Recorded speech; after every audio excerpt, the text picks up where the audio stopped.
Hi వీక్షకులు, మన YouTube ఛానల్కు స్వాగతం. ఓం క్రిసిపీ రెసిపీస్. ఈరోజు ఐటమ్ మిరప పండ్ల తొక్కు. ఈ వీడియో పూర్తిగా చూసిన తర్వాతనే లైక్ చేయండి, షేర్ చేయండి, సబ్స్క్రైబ్ చేసుకోండి. పండు మిరపకాయల తొక్కు పెట్టుకుంటున్నాం. ఈరోజు పండు మిరపకాయలు 2 కిలోలు తీసుకున్నాను. నేను మంచిగా తొడిమెలు తీసుకొని కడుక్కొని ఫ్యాన్ గాలికి ఆరబెట్టుకున్నా, తడి లేకుండా. దీంట్లో కావాల్సినవి జీలకర్ర, అద్దపావు జీలకర్ర, అద్దపావు వెల్లిపాయలు, అర్ధ కిలో చింతపండు, అర్ధ కిలో ఉప్పు, 1 కిలో మిరపకాయలకు 1/2 కిలో ఉప్పు పోసుకోవాలి.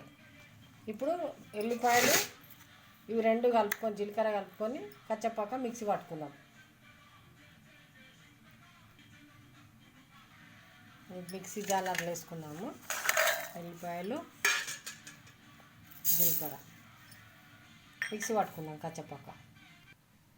ఇట్లా మిక్సీ పట్టుకోవాలి, దొడ్డుగా పట్టుకోవాలి. పక్కకు పట్టుకున్నాము. పక్క పెట్టుకొని మిరపకాయలు జాలర్లు వేసుకుందాం. మిక్సీలో వేసుకున్నాం కదా, సుంచి వేసుకోవాలి, తొందరగా దంగుతాయి. ఇట్లా ఉప్పు పోసుకుంటా మిక్సీ పట్టుకుందాం. ఇట్లా మొత్తం మిక్సీ పట్టుకున్నాం కదా, ఇట్లా మిక్సీ పట్టుకున్నాం. అది అయిపోయింది కదా. ఇలా ఎల్లిపాయ జీలకర్ర మిక్సీ పట్టి వేసుకున్నాం. దాంట్లోనే చింతపండు వేసుకున్నాం. చింతపండు వేసుకొని మంచిగా కింద మీద కలుపుకొని ఒక డబ్బాలోకి ఎత్తుకున్నాం.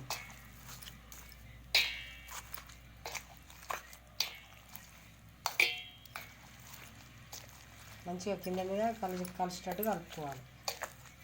పులుసు అనేది మంచిగా పట్టాలి, కారంకు పట్టాలి. ఇట్లా